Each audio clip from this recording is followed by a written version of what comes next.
belle ville. Connais-tu ma belle ville qui se mire au clair de l'eau? Connais-tu ma ville de 15 millions de courageux, hommes, femmes, jeunes et enfants, débordant d'optimisme et de créativité? Connais-tu ma belle ville, la ville de la rumba, celle de Papa Wemba et Fali Ipupa? Ville sportive de Mwadi, Ndaye, terre d'histoire et des légendes. Oui, ma belle ville, celle des sapeurs, des ambianceurs et des 1000 saveurs. Sous le drapeau s'entonnent les hymnes d'espoir. Ma belle ville, bienvenue dans ma belle ville. Kinshasa, la plus grande ville francophone, accueille les 9e Jeux de la francophonie.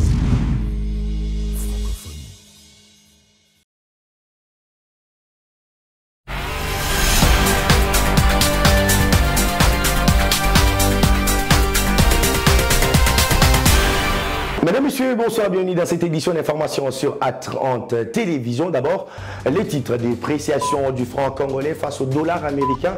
Le président Félix Tshisekedi charge le gouvernement congolais, la Banque centrale du Congo et l'IJF de veiller à l'application des mesures visant la régulation du taux d'échange. Lors de la 105e réunion du Conseil des ministres, plusieurs mesures urgentes adoptées, notamment l'interdiction du paiement des dépenses publiques en espèces au guichet de la Banque centrale du Congo. Les détails dans cette édition d'information.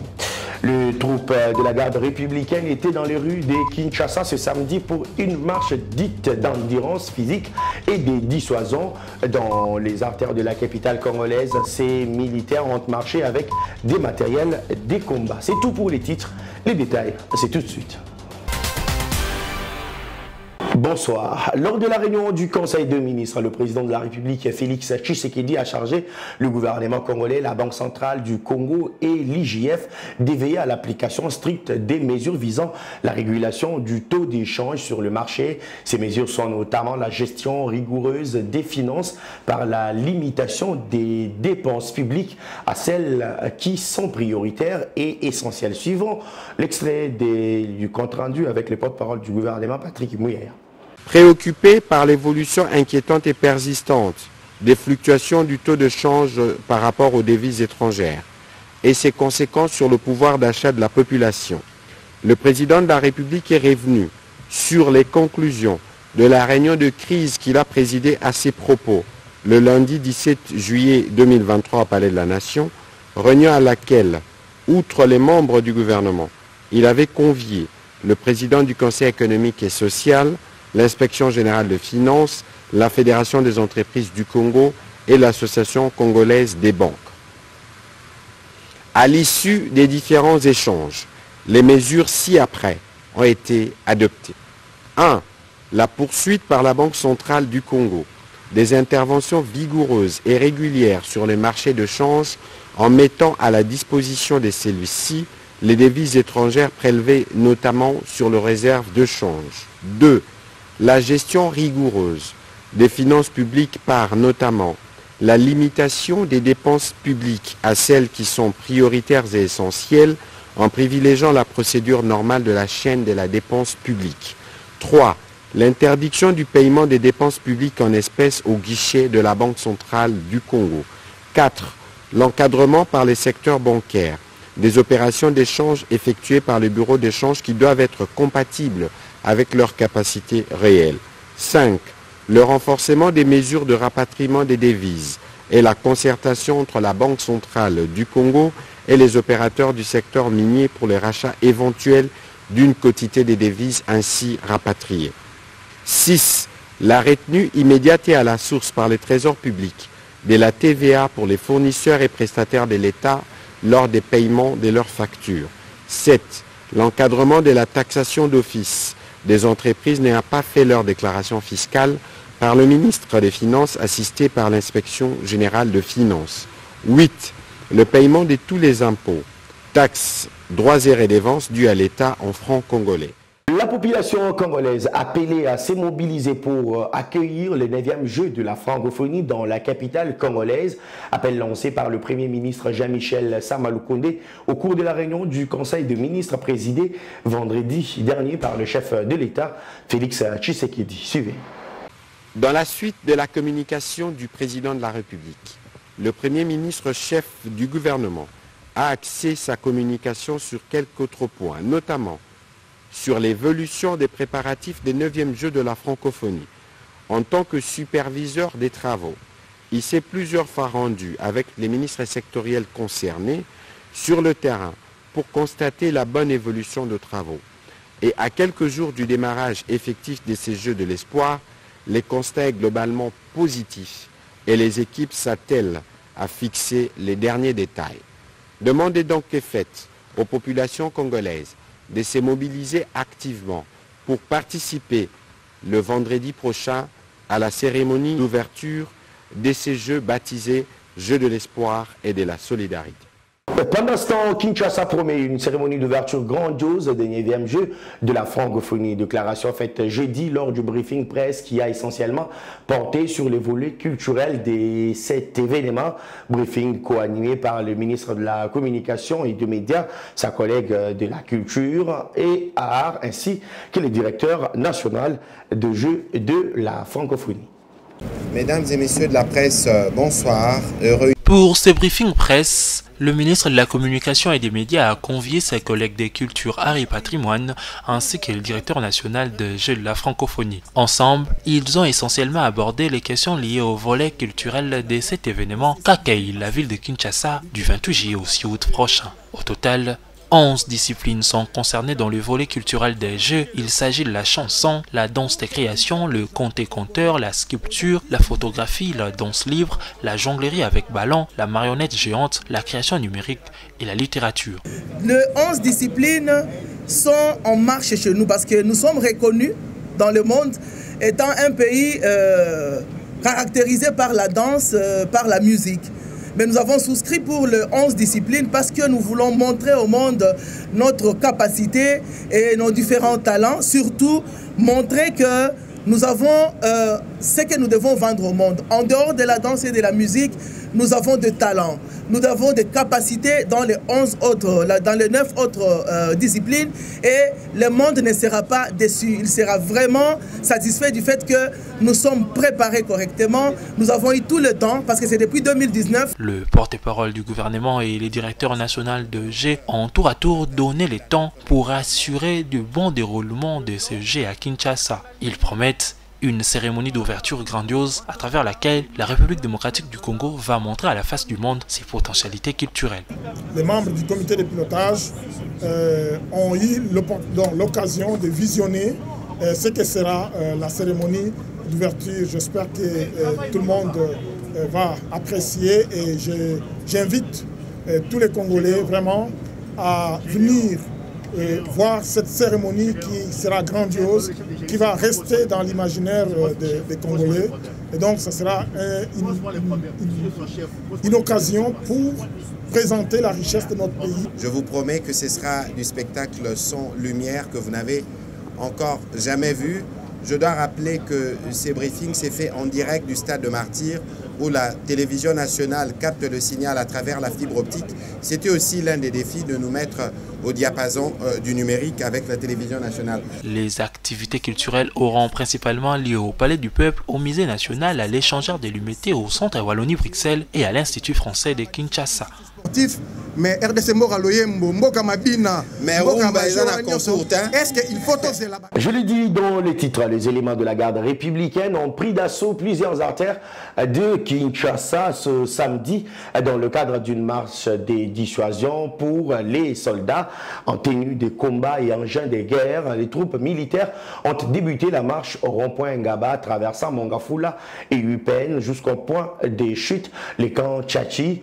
Pendant ce temps, la colonne de la garde républicaine qui a débuté la séance à l'échangeur délimitée en passant par le boulevard Lumumba et du 30 juin avant de rejoindre le même point des chutes, le camp Tchachi. L'actualité se poursuit dans cette édition d'information. Les forums sur la nouvelle économie du climat officiellement clos vendredi après 3 jours de travaux. Les assises marquées notamment par la participation active du vice-ministre des Mines qui a vanté les potentialités de la République démocratique du Congo à l'heure où tout un chacun aborde la nécessité de la transition énergétique. Godard Motemona a souligné que la République démocratique du Congo reste le pays solution. Image et commentaires. Lancé le mercredi 19 juillet 2023 par le Premier ministre Jean-Michel Samalou Kondé, le Forum économique sur la nouvelle économie du climat a eu pour objectif encourager les entreprises à adopter des pratiques durables et s'engager dans le projet de réduction des émissions de gaz à effet de serre et ce, en vue de faire tirer des profits sur le marché carbone aux entreprises du secteur de climat. La deuxième journée consacrée au ministère sectoriel, le vice-ministre de Mines, Godard Motemona, a laissé entendre que les exigences de la lutte contre le réchauffement climatique conduisent le monde à basculer vers les énergies vertes renouvelables. Pour Godard Motemona, la RDC, de par ses richesses et ressources minérales cruciales à la transition énergétique, reste le pays solution. Les exigences de la lutte contre le réchauffement climatique conduisent inévitablement à un bouleversement de la manière de produire, de transporter, de stocker et de consommer l'énergie. Ainsi, le monde bascule de plus en plus des véhicules à moteur thermiques, notamment à essence ou diesel, vers des véhicules électriques et des énergies fossiles vers des énergies vertes renouvelables telles que l'hydraulique, les géothermiques, les solaires, l'éolien, le nucléaire parmi tant d'autres. Notre pays, de par ses richesses et abondantes ressources minérales telles que le cobalt, le lithium, le cuivre, le nickel, le manganèse et les terres rares est indispensable à la révolution énergétique et par conséquent un pays solution, gage de développement durable pour la communauté globale. La vision du gouvernement de la République démocratique du Congo en matière de lutte contre le changement climatique et de promouvoir une économie verte, résiliente et à faible émission de carbone, et en gérant rationnellement et durablement ces importantes ressources minérales afin de garantir l'équilibre écologique, le bien-être social et économique pour les générations présentes et futures.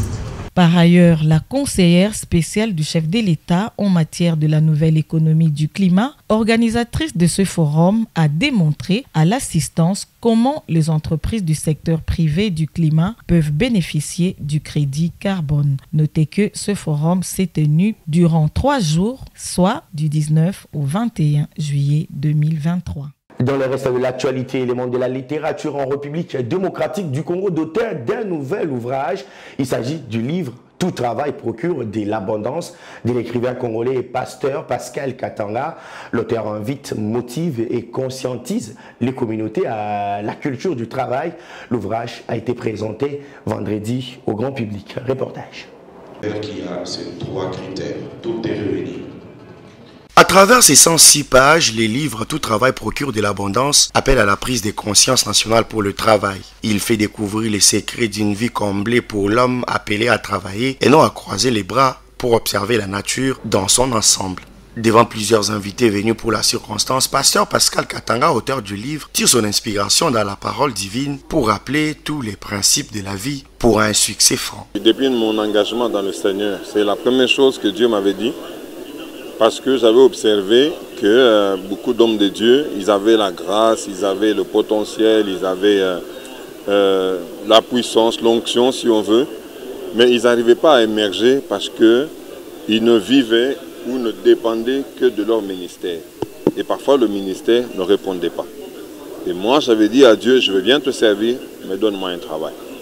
Et j'avais une préférence pour un certain type de travail par rapport à ma qualification, parce que j'ai une licence en droit. Mais Dieu me répondait, me dit, tout travail procure de l'abondance. Il me renvoyait à toutes sortes de travail. Et je me suis donc accroché à ça. Juste après, l'ouvrage a été porté sur les fonds baptismaux par le pasteur James Madi. Il y a plusieurs étapes, il y a plusieurs stratégies. Donc il m'est difficile de le résumer en très peu de temps. Mais l'essentiel, c'est que tout tourne autour du travail. Nous avons dit qu'il y a un temps pour toutes choses. Il y a un temps pour prier, mais il y a un temps pour travailler. Le travail soutient la prière et la prière soutient le travail. Donc il faut qu'on ait pour toutes choses un temps. On ne peut pas passer toute sa vie à prier, tout comme on ne peut pas passer toute sa vie à travailler. L'un et l'autre sont vraiment liés. Le pasteur Pascal Katanga est réputé pour son sens du travail dans plusieurs domaines de la vie. Il est visionnaire de la communauté Centre évangélique Moisson Divine. Il nous reste 3. La fluctuation du taux d'échange à la baisse, des controverses au sein des universités publiques de la capitale congolaise, controverses liées à la fixation des frais académiques, source d'inquiétude pour les étudiants. Après une ronde ce vendredi dans quelques établissements de l'enseignement supérieur de Kinshasa, plusieurs étudiants appellent à l'implication des autorités pour pallier à ce problème de paiement des frais. Autrefois fixés en dollars, mais avec un taux de change équitable, les frais académiques sont à ce jour un véritable fardeau pour les étudiants habitués à payer en francs congolais. Chaque université a désormais un taux d'échange fixé à sa guise au détriment de celui officiellement dicté par la Banque centrale. Une situation qui perturbe le cursus académique de certains apprenants qui se trouvent dans l'incapacité de régulariser avec leur université d'attache. Bon, personnellement, je dirais que ça pose un sérieux problème parce que à l'époque, c'était à 20, mais à notre grande surprise, les universités veulent maintenir les taux du jour. Ça nous pose un sérieux problème de payer à temps. Si vous vous rendez compte, les examens qui viennent de se passer, beaucoup ont raté, n'ont pas pu faire tous les examens, faute des frais académiques. Je suis aussi étudiant et je paie les frais sel et tout. Ça handicape beaucoup des étudiants, surtout les étudiants de mon cas, parce que chaque jour que les taux augmentent, nous devons aussi payer au taux du jour et c'est un peu compliqué. C'est très compliqué et ça cause beaucoup de problèmes à l'étudiant. Ces étudiants lancent un appel aux autorités compétentes pour des mesures adéquates. Bon, nous demandons au gouvernement ou au président de la République de chercher à ce qu'il y ait un taux constant pour toutes les universités du pays. Donc un taux qui sera un peu favorable, qui nous facilitera de mieux payer ces frais. Parce que sinon, comme ça, vraiment, ça ne va pas. Il faut qu'il y ait un taux général pour permettre aussi la compréhension entre étudiants et les comités de gestion. Parce que quand il y a des taux qui varient à tout le temps, c'est beaucoup de dépenses qui s'ajoutent aussi. Les appels principalement formulés à la suite des échauffourées enregistrés mardi à l'Université pédagogique nationale où les étudiants ont manifesté contre la majoration des frais académiques. Des émissaires du gouvernement provincial de Haut-Ouélé à Kinshasa pour défendre à la Cour des comptes les projets de réduction des comptes exercice 2022. La Cour des comptes qui a réussi ce projet a formulé plusieurs recommandations à l'Assemblée provinciale de Haut-Ouélé. L'autorité budgétaire de la province, la délégation gouvernementale, s'est félicitée du travail réalisé en 2022 sous l'égide du gouverneur Christophe Basséa-Nenanga. 14 observations ont été émises par la Cour des comptes sur le projet d'édit budgétaire de l'exercice 2022 déposé dernièrement à cette institution supérieure de contrôle par la province du Haut-Ouélé. La séance d'aujourd'hui était contradictoire, c'est-à-dire qu'il s'agissait pour l'exécutif provincial de se prêter aux observations que nous avons formulées à travers un rapport provisoire. C'est cette séance qui vient d'avoir lieu. Et les échanges ont été vraiment édifiants. Et nous allons couler les observations ainsi que les éléments de réponse de l'exécutif provincial dans un rapport définitif dont les destinataires, il faut les souligner, c'est l'Assemblée provinciale du Haut-Ouélé. Avec le dynamisme de notre gouverneur, nous espérons nous engager à observer les recommandations afin que la province du Haut-Ouélé s'acquitte de toutes ses obligations devant la population. Les observations sont pour l'autorité budgétaire qui est l'Assemblée provinciale, mais l'exécutif doit s'activer pour les matérialiser. Soulignons que la ministre provinciale était accompagnée de son équipe technique, notamment le chef de division de la reddition des comptes de la province du Haut-Ouélé, M. Eli Divin Cheria, et le contrôleur budgétaire affecté, M. Baelongadi Bambalatiwi. Le processus électoral, on en parle dans cette édition d'information. La Commission électorale nationale indépendante s'est unie, clôture ce dimanche 23 juillet 2023 à 16h30 l'opération relative au dépôt des dossiers des candidatures à la députation nationale. À travers un communiqué signé vendredi, la centrale électorale invite tous les candidats indépendants, les partis et regroupements politiques retardataires à déposer leurs dossiers des candidatures dans le strict respect des timings leur impartis. Après cette étape, la publication des listes provisoires des candidats députés nationaux interviendra le 9 août prochain et la liste définitive sera publiée au mois après.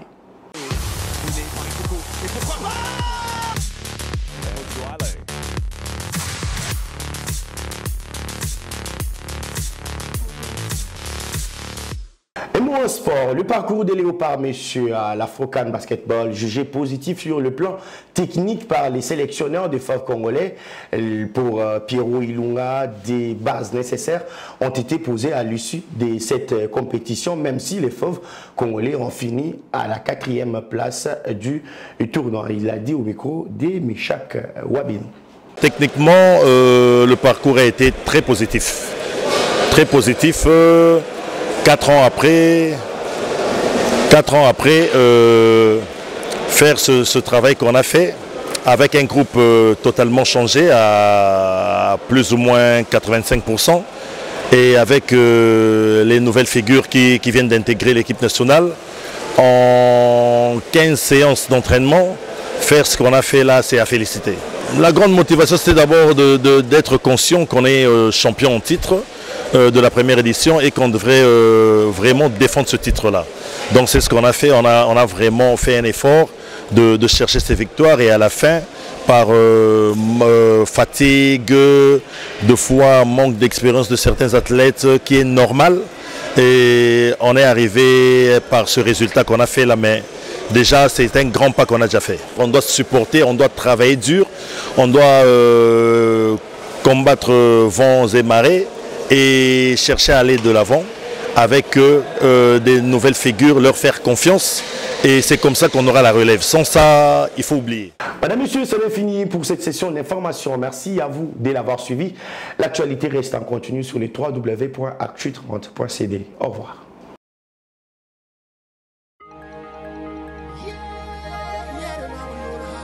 Bienvenue à Kinshasa, capitale de la République démocratique du Congo, qui dans quelques jours va abriter le 9e jeu de la francophonie.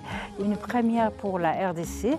Au total, plus de 4000 sportifs et artistes sont attendus en RDC pour participer à ces jeux. Nous allons à la découverte de quelques sites retenus pour la partie culturelle. Il y a le Musée national, l'Académie des Beaux-Arts, l'échangeur de métiers, mais aussi et surtout la Halle de la Gombe, véritable carrefour d'actualité culturelle dans notre ville province de Kinshasa. Pour parler de ce concours création numérique, un concept tout à fait nouveau, nous allons nous entretenir avec le responsable de cette discipline, M. Narcisse Lutumba. Narcisse Lutumba, bonjour. Bonjour. Merci d'être avec nous ici à la Halle de la Gombe. C'est au lieu de prestige, de tout ce qui est culturel en RDC. De quoi s'agit-il en fait?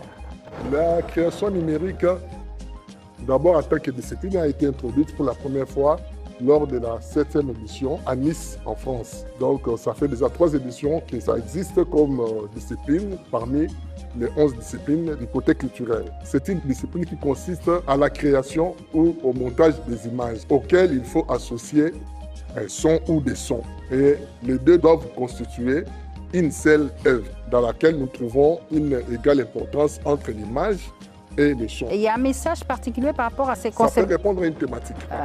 Que vous allez mettre sur place, ou bien c'est à l'artiste lui-même d'imaginer? L'artiste peut se choisir une thématique. Il est libre, oui.